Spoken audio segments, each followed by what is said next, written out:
Boas pessoal, o meu nome é Ricardo Cardoso e sou estudante de Desporto e Bem-Estar. No vídeo de hoje eu vou abordar o tema da obesidade. Eu decidi abordar este tema porque a obesidade é um problema extremamente atual e que tem aumentado exponencialmente nas últimas décadas. Outra razão pela qual eu quis abordar este tema é o facto de ainda haver muito fat shaming e muita discriminação perante estas pessoas e discussões sociais acerca deste tema. Começando agora por definir exatamente em termos científicos o que é a obesidade. Em termos clínicos, quando uma pessoa tem um IMC entre 25 a 29, essa pessoa é considerada uma pessoa com excesso de peso. Acima de 29 é considerada como uma pessoa obesa. Para além do IMC, podemos também diagnosticar a obesidade através da medição da percentagem de massa gorda. Se o indivíduo tiver mais de 25% de massa gorda e for homem, é considerado um indivíduo obeso. E no caso das mulheres, se tiver mais de 35% de gordura corporal. A obesidade está não só associada a problemas de saúde metabólicos, mas também a problemas a nível musculoesquelético. Segundo um estudo publicado na Journal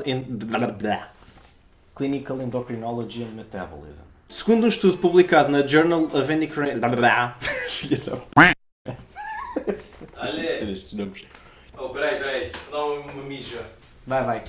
Segundo um estudo publicado na Journal of Clinical Endocrinology and Metabolism, a obesidade está fortemente associada a um alto risco de doenças cardiovasculares, risco de diabetes tipo 2, doenças a nível do fígado associadas à acumulação de massa gorda de origem não alcoólica no fígado, alguns tipos de cancro, incluindo o cancro da mama e do cólon, problemas de fertilidade, entre outros. A obesidade está também associada à criação de resistência à insulina por parte do nosso corpo, e esta posteriormente está associada à síndrome metabólica. E o que é a síndrome metabólica? A síndrome metabólica é basicamente um conjunto de diversos sintomas que ameaçam toda a nossa saúde metabólica. Alguns dos sintomas que a síndrome metabólica apresenta são níveis glicémicos altos, pressão arterial alta, níveis de triglicéridos altos e baixos níveis de HDL, ou o colesterol bom. Para além destes problemas metabólicos que mencionei, a obesidade está também associada a problemas a nível musculoesquelético, como já referi anteriormente. E segundo um estudo publicado na International Journal of Obesity, existe uma relação entre a obesidade e a osteoartrose, mais propriamente nas articulações dos joelhos e da anca. Com isto podemos concluir que tanto a perda de peso como a prevenção do ganho do excesso de massa gorda são de extrema importância para poupar a saúde da pessoa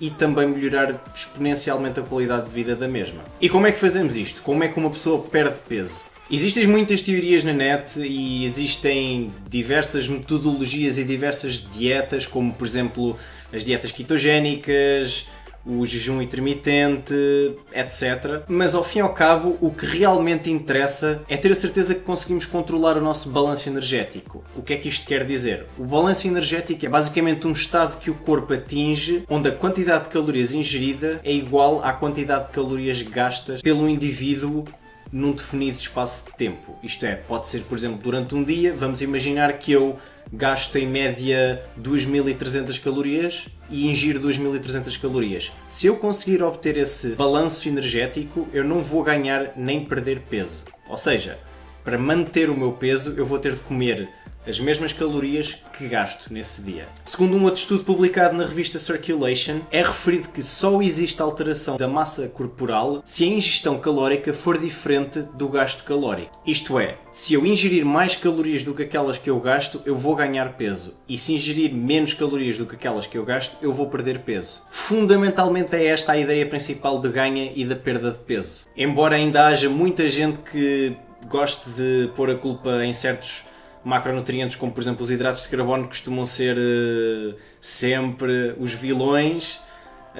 A gordura, há quem diga que uma dieta é mais eficaz na perda de peso se reduzirmos mais a ingestão de hidratos de carbono ou se reduzirmos mais a ingestão de gordura, mas a verdade é que o que interessa fundamentalmente é, se quisermos perder peso, temos de manter um balanço energético negativo diário. Agora vocês dizem-me, mas é fácil, então isso quer dizer que para emagrecer basta simplesmente comer pouco e pronto, emagreço. Teoricamente isso é verdade, mas o problema é que na prática uma pessoa não vai conseguir limitar a sua estratégia de perda de peso cortando a quantidade calórica que ingere diariamente. Isso ia ser muito difícil, quer a nível fisiológico, quer a nível psicológico, porque o apetite ia subir muito mesmo, ia ser cada vez mais difícil limitarem-se a consumir tão poucas calorias diariamente e simplesmente não ia ser uma estratégia eficaz para alcançar a perda de peso. Agora, comparando a perda de peso no caso de uma pessoa obesa com a prevenção do ganho de excesso de massa gorda, o estudo refere-nos que é mais fácil a prevenção do ganho de massa gorda excessiva do que reverter a obesidade através de uma estratégia de perda de massa gorda que tenha como principal estratégia atingir um balanço energético. E isto acontece tudo devido ao facto dos mecanismos biológicos que nós temos que impedem que haja alteração de massa corporal tenham efeitos mais intensos quando o balanço energético é negativo do que quando o balanço energético é neutro. Para esclarecer um pouco mais este assunto, podemos pensar no seguinte exemplo. Tal como o estudo refere, uma pessoa que esteja obesa e que, para manter a massa corporal que ela tem, necessite de 3.000 calorias diárias por dia, se essa pessoa limitar a sua ingestão calórica e perder algum peso, o que vai acontecer é que a taxa metabólica de repouso dessa pessoa vai diminuir também. O que é a taxa metabólica de repouso? A taxa metabólica de repouso é a quantidade de calorias que o vosso corpo precisa e que são totalmente indispensáveis para a vossa sobrevivência. Isto é, quando vocês estão em repouso, vocês estão a gastar calorias, o vosso metabolismo está a fazer as suas transformações químicas, os vossos músculos involuntários, como por exemplo o vosso coração, está a bater, vocês estão a respirar, etc. Todas estas ações fazem com que nós queimemos calorias. E o número total de calorias que é gasto pelo nosso corpo através dessas ações passivas é a taxa metabólica de repouso. Agora, comparando a taxa metabólica de repouso de uma pessoa que é obesa e comparando a taxa metabólica de repouso dessa mesma pessoa após perder peso, nós vamos ver que a taxa metabólica de repouso também desce proporcionalmente. Isto é, a pessoa após perder peso não precisa de ingerir tantas calorias para manter a sua massa como precisava na altura em que era obesa. E isto aqui leva-nos a um outro problema, que é como é que fazemos com que a perda de massa gorda seja eficaz a longo prazo e como é que fazemos com que essa pessoa consiga manter a perda de massa gorda de forma eficaz. Porque não se esqueçam que ao falar de uma pessoa obesa nós estamos a falar de uma pessoa que está habituada a ingerir uma quantidade exorbitante de comida e que muitas das vezes olha para o processo de perda de peso como uma coisa temporária, ou seja, eu sigo este plano, vou perder peso e fica tudo bem, posso voltar à minha vida normal. Mas o problema é que a ingestão calórica à qual essa pessoa estava habituada não é uma vida normal, digamos assim. E como a necessidade energética diminui, essa pessoa vai ter de fazer alterações ao nível da ingestão calórica permanentes para a vida. E é por isso que a perda de peso e a manutenção do peso perdido a longo prazo é muito pouco bem sucedida no geral. Ou seja, se a restrição calórica por si só não é eficaz para a perda de peso e manutenção dessa perda de peso a longo prazo, o que nós temos de fazer é introduzir a atividade física ao plano. A atividade física é indispensável para manter um equilíbrio perfeito entre o gasto calórico diário e a ingestão calórica diária. Através da atividade física, a pessoa vai ter a possibilidade de ingerir mais calorias e obter os mesmos resultados ou até resultados melhores. Porquê? Porque ao praticar atividade física diária vai gastar mais calorias do que gastaria se não a praticasse, como é óbvio. Então vamos imaginar que a pessoa conseguia gastar cerca de 600 calorias por dia através da atividade física dela. Pondo isto em termos práticos, 600 calorias já seria um CBO no McDonald's, mais ou menos. Ou seja, o que a atividade física nos traz é o facto de conseguirmos perder peso, manter essa perda de peso e mesmo assim conseguirmos satisfazer aquela nossa necessidade de comer lixo, como ir ao McDonald's, comer tudo o que seja fritos, etc. Tudo o que é junk food nós podemos introduzir na nossa dieta e no nosso plano desde que mantenhamos o nosso balanço energético negativo. Para além disto, a pessoa também vai usufruir de um vasto número de benefícios que a atividade física traz. A atividade física previne doenças cardiovasculares, diabetes tipo 2, osteoporose, obesidade, depressão, Falta de f***.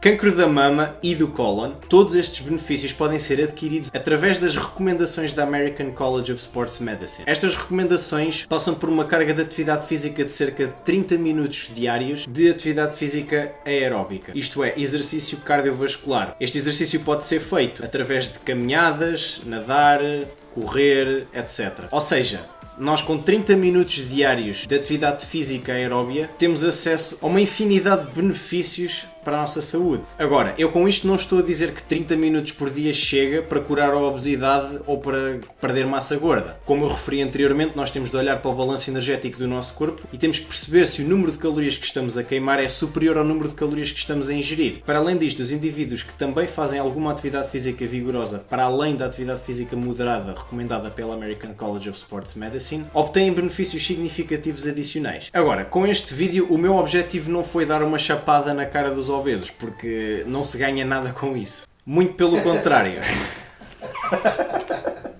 É verdade. Muito pelo contrário, o objetivo principal deste vídeo é mais dar uma chapada na cara da sociedade para eles perceberem que a prevenção do ganho de excesso de massa gorda é muito difícil e curar e reverter a obesidade nos casos em que esta já está estabelecida ainda é mais difícil, quer por razões fisiológicas, quer por razões psicológicas. E a última coisa que uma pessoa obesa precisa é que lhe apontem o dedo e que lhe digam: ah, tu és um preguiçoso e és um gordo e devias pôr-te a mexer e pousar o garfo porque estás a comer mais. Pousar o garfo porque estás a comer demais. É o fat shaming. Porque a verdade é que o sedentarismo está cada vez mais enraizado na nossa cultura. E muitas das pessoas que tu conheces não são obesas por mero acaso, porque têm uma genética boa que simplesmente não deixa que o corpo delas chegue a esse extremo. E como é óbvio, nem toda a gente nasce com a mesma sorte. Há pessoas que simplesmente engordam com muito mais facilidade do que as outras. E se tu que tens aquela banhazita ou aquele pneu que não queres levar para a praia, então fazes uma dieta de 2 meses e está feita e já ficas fixe para o verão, sentes aquela fome quando estás a fazer dieta, sentes aquele apetite agravado, sentes aquela dificuldade em não ir ao McDonald's com os amigos porque opá, é sábado à noite e dá vontade de ir lá jantar. Pensa agora isso 300 vezes pior, porque é assim que acontece no obeso. Porque eles não têm de fazer esse esforço só durante 1 mês ou 2 para perder um pneuzinho. Eles têm de fazer esse esforço sistematicamente durante anos para poderem desfrutar da vida e ao mesmo tempo serem saudáveis. Porque perder 5 kg é uma coisa